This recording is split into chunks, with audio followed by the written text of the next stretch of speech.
Oras Miss Thea. Alas 4:40. Standby sa ating mga report. Si standby Leta Narciso mula sa Malacanang. May sisibahin pa ba ang presidente? Bukod kay Casino Boy? Lakay nag-resign, hindi naman siniba. Sige na nga. Oo, Yan. may health concerns kasi. Alam mo ng presidente, masyado mabait yan. Walang sinisibak yan . Ha? Puro health reasons. Pwede na rin. Nagkakasakit siguro yung mga nagiging head ng Malagay ko DOH, nga. Lakay. May sumpa yata dyan. Pero happy birthday muna kay Mista, Flag Officer in Command. Jess Milan, Mr. Jess, apo, naragsakan pa nagkasangay. Binabati ng mga ayan para sa mga nakilala kay Admiral Jess Milan. Birthday po niya ngayon at binabati rin ng mga members. Mista sa PMA Sandigan 82. At ito pa mga brethren, birthday naman ngayon ni Very Worshipful Rio Gatasilo. At Very Worshipful Bener Bisara ng TM Calao Masonic Class 136. At birthday din ni Very Worshipful JT Aquino ng Pangasinan. At kay Noble Jason Leonardo ng Saigon Shrine Club at Nilan Lads. Happy birthday din kay Noble Toby De Leon mula kay Kuya Resty De Leon. Kay Mariden Villaseran Gaspi. At happy birthday din kay Brad Commissioner June Medroso. Malungkot na balita dahil natalo po maibigan si Alex Iyala. Tinalo ni Belinda Bensit ng Switzerland. Hindi man lang pinaporma si Alex. Pinulikat yata, Lakay. Noon natapilok ba? Natapilok. Ayan Sakit. Ayan, natalo po ating pambato sa score na 6-4, 6-0. Pero babawi yan. Of course. Babalikan natin ang mga report. Standby Raymond at Paas sa Manang Milk Rigunan. Oras Miss Thea. Ganap ng alas 4:42.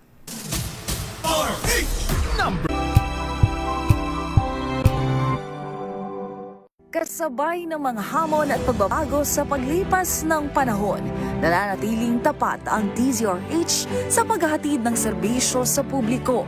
Mas pinalawak ang pagpapaabot ng balita at impormasyon, hindi lang sa radyo, kasama na rin ang telebisyon, live streaming at social media para ihatid ang mga kwentong makabuluhan at napapanahon saan ka man naroroon. Mula noon hanggang ngayon, mananatiling kaagapay mo ang DZRH, naninindigan sa paghahatid ng katotohanan at sa paglaban sa patuloy na pagkalat ng disinformasyon at sa pagyakap sa makabagong teknolohiya at sa patuloy na pagsulat ng kasaysayan, mananatiling kasama mo ang DZRH saan ka man sa mundo.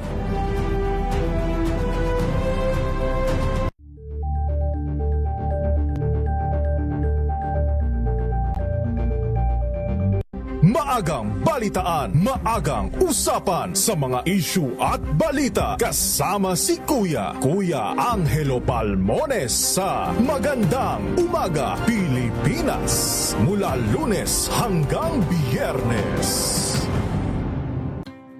Better News. Una sa Pilipinas, una sa Pilipinas. MBS, Trending and Viral Show. Nakahandang Sa ating balitan mga kaibigan sa Rapido Hatawbalik. Public Service Hour. Siyempre pa, una sa Pilipinas. Una Ayan sa... ang kabuhan natin palatuntunan ng break time. Sabay niyo na po ang mga balita at talakayan sa Balansyado. Maraming Mga balitang gigising sa inyong umaga. Mga balitang kailangan mong malaman. Mapapakinggan sa ACS Balita sa 2x2. Kasama sina Anthony Taberna at Jerry Baha. Lunes hanggang Biyernes.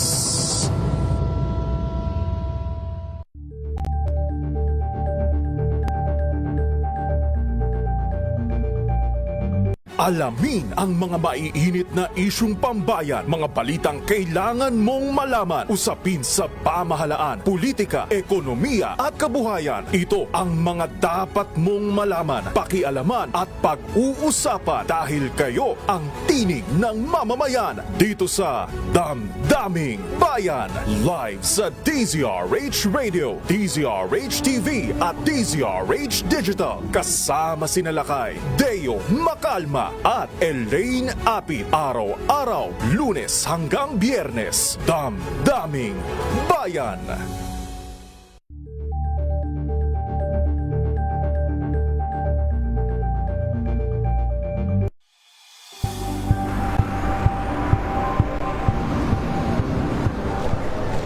Pa rin ang ating mga eksperto. Dito lang sa Expert Opinion. Ito ang The Better News. TNVS, trending and Isang viral show. kwento, iba't ibang anggulo. Dito, sa Point of Bawat pananagutan ating tatalakayin dito sa Hoy. Bawal yan. Filipino, dito lang sa Deezer HD, match of entertainment and lifestyle. Ito ang NBC TV Network News. Una sa Pilipinas, una sa Pilipino.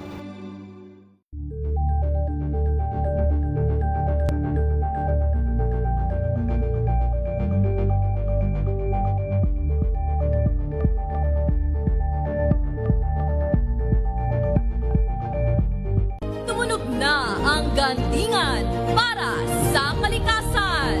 Ang itinanghal bilang Best AM Radio Program Host ay si Cesar Chavez para sa special on Saturday ng DZRH.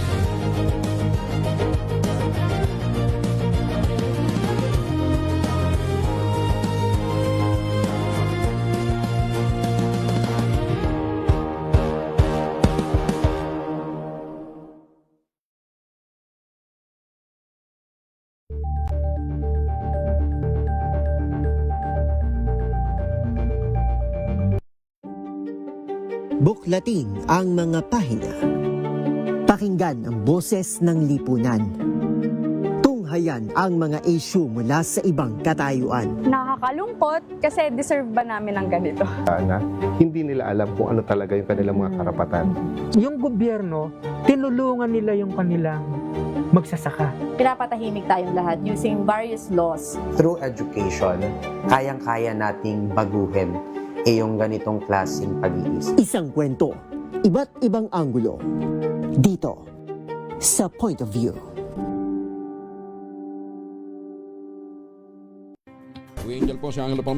Tak pa rin po ang ulan.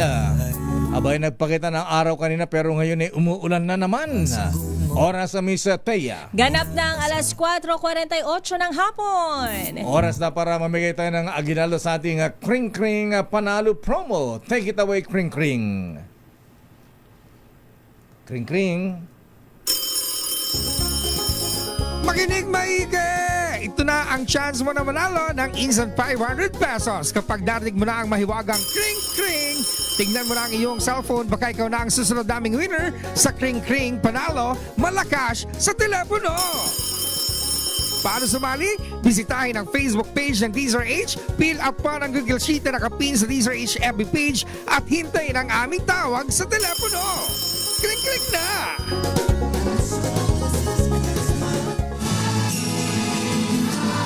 Eto na ang natawagan ni Kring Kring, si Angela Olivares ng San Rafael, Bulacan.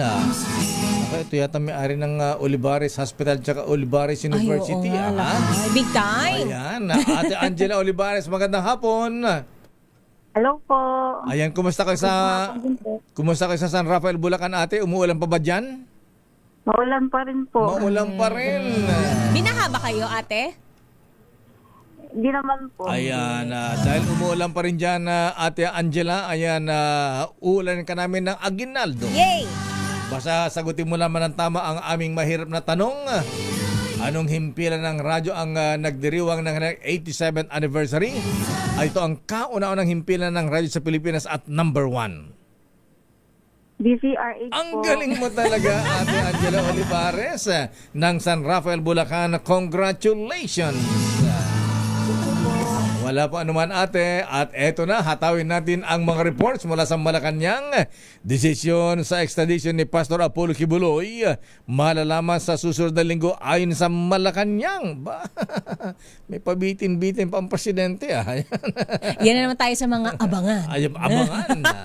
Narito ang report mula kay RX14 Let Narciso. Please come in, Miss Let. In a couple of weeks daw, Lakay, i-anunsyo ang tugon ng pamahalaan sa extradition request ng Estados Unidos sa kay Pastor Apollo Kibuloy. Ayon kay Palas Press Officer Claire Castro, sinabi ni Pangulong Ferdinand Marcos Jr. na kailangang pag-aralang mabuti ang bagay na ito. Tiniyak ng Malacanang na dadaan sa prosesong naayon sa batas ang magiging desisyon ng Pangulo. Ipinaliwanag naman ni Castro na kasama sa mga probisyon ng kasunduan o treaty ng Pilipinas sa US ang patungkol sa extradition. Pakinggan natin si Jose Castro. Meron tayong dalawang options. Either manatili dito si Pastor Kibuloy habang dinidinig ang kaso dito sa Pilipinas, pero pwede na temporarily ma-hold, ma-suspend ang kaso dito at magkaroon ng extradition at maipadala si Pastor Kibuloy sa US. Si Palas Press Officer Claire Castro. Ito si Let Ciso para sa Yes, Akay? Anong sakit ni... Ano naman tayo Anong sakit ni Casino Boy? Ayan, Former DOH Secretary Pujalte. Ni Brix sa Pujalte. Ayan. Bakit nag-resign daw?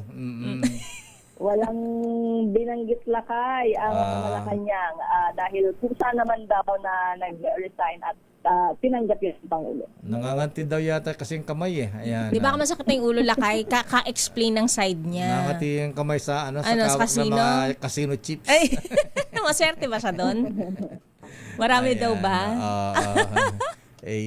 Sige, welcome naman daw sa Saan? ni Secretary Ted Herbosa. Welcome to the club. Okay nga Rod, maraming salamat Miss Let. Thank you Mr. President. Balik sa inyo lakay at Miss Thea. Mula sa Malacanang, dumako sa Senado, Miss Thea. Galit ng publiko sa issue ng flood control hindi mawawala kung walang mapananagot at magsasauli ng nakulimbat na pondo. Ayon yan kay Senator Ping Lacson. Ang tanong, kailan may makukulong at kailan may magsasauli? Idetalye mo balitang yan. RH28, Raymond Adpas. Raymond. Mr. Mayor, mananatili ang galit ng publiko sa issue ng flood control hanggat hindi nakikita na may napapanagot at magsauli ng nakulimbat na pondo. Ito ang deklarasyon ni Senator Panfilo Ping Lacson kasunod ng mga naranasang pagbaha nitong weekend dahil sa bagyo at habagat. Sabi ni Lacson, ipinaalala ng baha sa ating mga kababayan ng issue ng flood control kaya't marami sa kanilang nagmumura sa mga politiko, opisyal ng DPWH at mga contractors. Ang pagpapanagot sa mga totoong sangkot at pagbalik nila ng ninakaw na pondo ang magpapahupa lamang sa galit ng ating mga kababayan. Libo-libo ang naapektuhan at marami ang inilikas dahil sa baha nitong mga nakaraang araw. Ang privileged speech ni Lacson ang nagpasimula ng investigasyon sa flood control sa Bulacan, Mindoro, La Union at iba pang lugar. Ngayon naman ang kanyang target ay sa lungsod ng Taguig dahil sa gilian nila ni Senate Minority Leader Alan Peter Cayetano. Ito si RH28, Raymond Advas para sa DZRH, una sa Pilipinas, una sa Pilipino. Maraming salamat Raymond Advas at kung magsosoli huwag lang 500 milyon. Kung barya lang lakay Oo, bilyones yung kanila nakawit. Dapat abot naman ng bilyon. Ang soli kurot Kaya nga. Diba? Barya para sa kanila. Kamara. Nakatuto naman sa pagtulong sa mga lugar na apektado at tinamaan ng habagat. Arrest number 12 man ng Milky Rigunan. Please kami, Milky. Lakay at Thea, tiniyak ni House Speaker Faustino D. III na handa ang Kamara na magbigay ng tulong sa mga lugar na malubang na salanta ng baha dahil sa epekto ng habagat. Ayon kay D, inatasan niya ang mga mambabatas na magsumite ng assessment sa kanilang distrito para malaman ang mga padadalahan ng tulong. Sabi ni D, ang mga kongresista ang direktang nakakaalam ng kanilang sitwasyon kaya prioridad ang koordinasyon sa mga local government officials para makapaghahatid na ng mga ayuda. Paliwanag na House Speaker, para makaiwas sa sakuna, hindi kailangan hintayin na lumala ang sitwasyon bago tayo kumilos. Kung may abisong lumikas, sumunod tayo at kung delikado ang pagbiyahe, manatili muna sa ligtas na lugar dahil ang pinakamalagayang kaligtasan ng bawat isa. Nagpatupad din ngayon ng precautionary measures ang Kamara para naman sa kanilang mga empleyado at maagang naglabas ng abiso si House Secretary General Cheloy Garfield para naman sa work from home arrangement. Ako si Milky Rigunan, nagulat para sa DZRH, una sa Pilipinas, una sa Pilipino. Samantala, dalawa pang nalibing sa landslide sa Baguio City nahugot ngayon. Bilang ng mga namatay, umabot na sa 5. I-detalye mo balitang yan. RH41, Romy Gonzalez. Romy. Naging tulong ng K9 units na ginagamit sa nagaganap na search, rescue and retrieval operation sa naganap na landslide sa gisadsurong dito sa lungsod ng Baguio. Sapagkat kanina lamang ay 2 ang kanilang na-retrieve.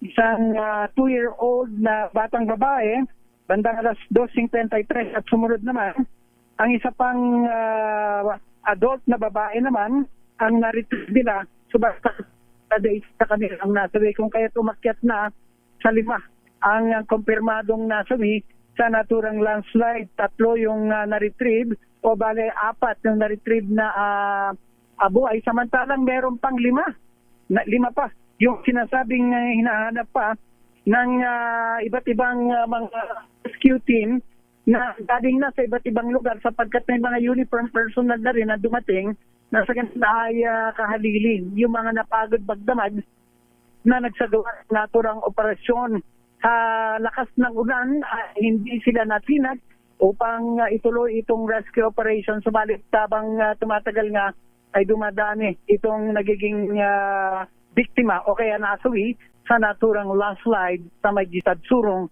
dito sa lungsod ng Baguio. Yan mo ang latest Romy, update mula sa kumusta ang malakas pa ulan niya sa Baguio City? Oo, napakalakas pa rin na Pero alam mo, hindi natitinag yung mga rescue teams Kahit na ganang kwan. Pero napakadelikado sapagkat yung lupa napaklambot na, medyo putik-putik na ito. So, at pahirapan, that justice nag-iingat naman sila. So yung K9 unit, yung kanilang pinagana, sila ay yun ang naging kumbaga ay susi kung bakit natagpuan kanina yung isang adult na babae at 2 2-year-old na babae sa naturang ground zero yan sa may Gisadsurong Lakay. Okay nga Rod, maraming salamat Romy, ingat kayo dyan. Yan mo ang latest na update dito si RH41, Romy Gonzalez para sa DZRH. Una sa Pilipinas, una sa Pilipino. Maraming salamat Romy Gonzalez. Standby Noche Kakas. At para sa maakit ng bagyo, ayan, iwasan niyo po ang Cannon River. Ayan. Binuin mo lang kayo, naging ilog ayan, yung parang Cannon ilog na po ang Cannon River. Cannon Road. Ayan. At may mga manakanakang pagbagsak na mga bato. Landslide dyan po sa lugar na yan. Ingat. Oras sa Miss Thea. Alas 4:58.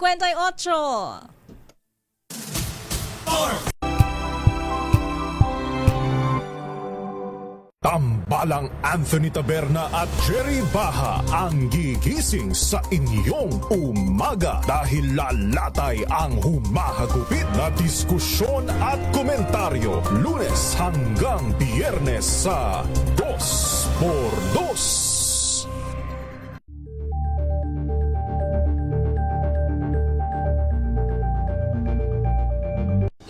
Ng naitalang 17 individual na ang kanilang naaresto. Metro Manila Development Authority o MMDA ang No Contact Apprehension Policy o NCAP sa Metro Manila. Sa ilang mga dokumento ay peke. Hindi rin legal ang employment na ipinangako sa kanila. Sa mata ng batas, mananagot ang sangkot at may sala. Dahil sa bawat paglabag, may karampatang parusa. Alamin ang mga pananagutan sa likod ng mga bawal. Dito sa Hoy!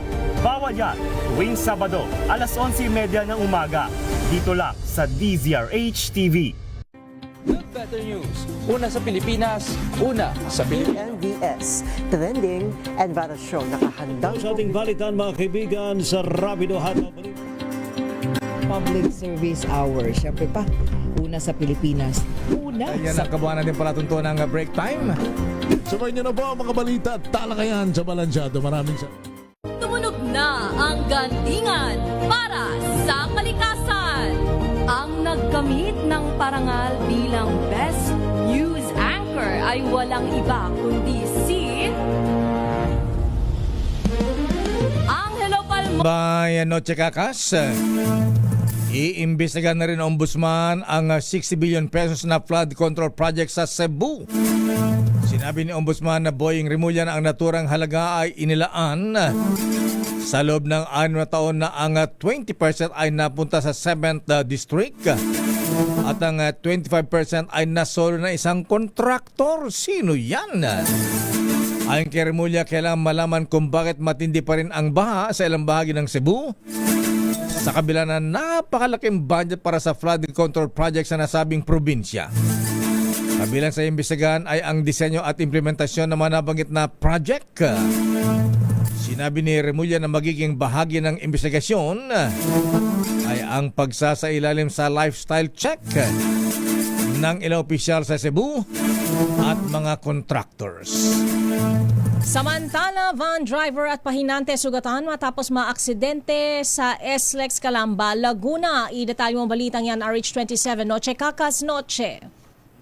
Bisate at lakay sugatan ng driver at pahinante matapos tumagilid ang van sa southbound lane ng South Luzon Expressway sa Batino, Calamba City sa Laguna. Dinala sa Calamba Medical Center ang van driver na si Ariel Roses de Guzman, 56 anyos. Makaraang magtamo ng minor injury at fracture sa kaliwang tuhod at siko. Habang ang pahinante naman ay nagtamo lang ng minor abrasion. Ayon sa ulat, may kargang sesto ang van at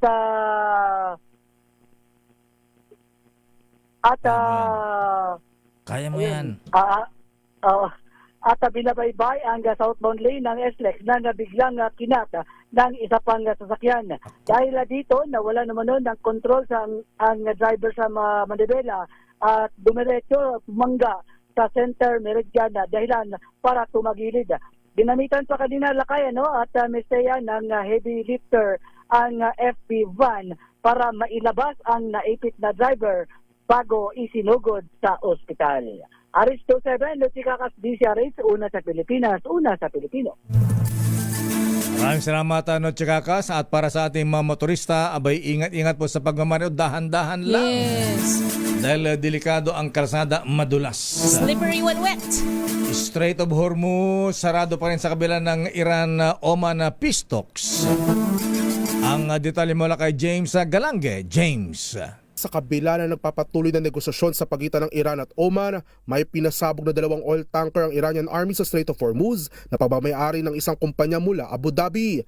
Git Iranian Foreign Minister Abbas Araghchi, bagaman nasa huling yugto na sila ng kasunduan, ay hindi anya ibig sabihin ay bubuksan na rin ang nasabing Gulf. Ayon sa Iran, muli lamang nilang bubuksan ang Strait of Hormuz kung titigil na rin ng Amerika sa military aggression laban sa kanilang bansa, wawakasan ng blockade at i-withdraw ang lahat ng military assets nito sa rehiyon. Kasama rin sa mga kondisyon ang pag-lift sa mga ipinato na sanctions, pag-unfreeze sa mga naka-freeze na assets ng Iran at pagbabayad sa mga pinsalang idinulot ng umunoy digmang sinimulan ng Estados Unidos. Ito si James Galanga ng DZRH TV, una sa Pilipinas, una sa Pilipino. Balitang showbiz, Miss Thea. Chris Aquino may pa-birthday surprise kay First Lady Liza Marcos. Ano yan? Idetalye mo balita, Angelica Cosme. Feeling very blessed si First Lady Liza Araneta Marcos kasunod ng pa-early birthday surprise sa kanya ni Chris Aquino. Ang binansagang Queen of All Media kasama ang mga anak sina Josh at Bimby may regalong birthday cakes para sa may bahay ni Pangulong Bongbong Marcos. May nagkomento namang the world is healing gayong kilalang politikal na magkaribal ang pamilya Aquino at Marcos. Hindi ito ang unang pagkakataon na nagpost ang First Lady kasama sina Josh at Bimby dahil taong 2024 nang bumisita naman ang magkapatid sa kanyang opisina. Habang noong nakaraang taon ang magkasama naman ang actress TV host at si First Lady sa birthday ng fashion designer na si Michael Leyva. Magunita na minsan na rin ipiniliwanag ni PBBM na tsahin ni na Josh at Bimby ang kanyang misis. Nag-ugat ang kanilang ugnayan sa auntie ni First Lady na si Rosario Cacho na napangasawa si Don Pepe Juanco na siya namang kapatid ni dating presidente Cory Aquino. Sa August 21, nakatakdang magdiwang ng ika-67 kaarawan ang unang ginang na si Liza Araneta Marcos. Tuwaning Showbiz Angel, una sa Pilipinas, una sa Pilipino. Maraming salamat, Angelica Cosme. Congrats, magaling na pala si Chris Aquino, ha? Maganda-ganda na yung katawan niya lakay, no? Compared last time na butot balat. Yes. At malungkot na balita sa larangan ng sports, natalo pa ating pambato si Alex Ayala laban kay Belinda Bencic ng Switzerland sa score na 6-4, 6-0. At sa ating palitan ng dolyar, Miss Taya, How much lakay? 60 pesos and 70 centavos ayon kay ating business correspondent Michael Guy. Aba, nakakabawi na tayo lakay. Oo, tumatatag ng konti. Last Friday, 60.92.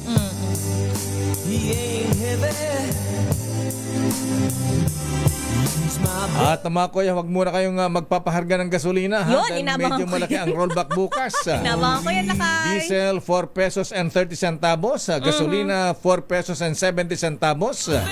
Kerosene, 4.88. May rollback din daw ang singil sa Meralco, lakay. Ganun ba? Sana nga. Ayan, 4 centavos. Kada kilowatt hour. Babawiin yung i-refund.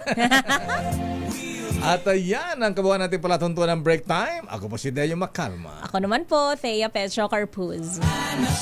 Abalansyadong balita susunod na Henry Ura at Miss Kay Karen Oyong. Oras.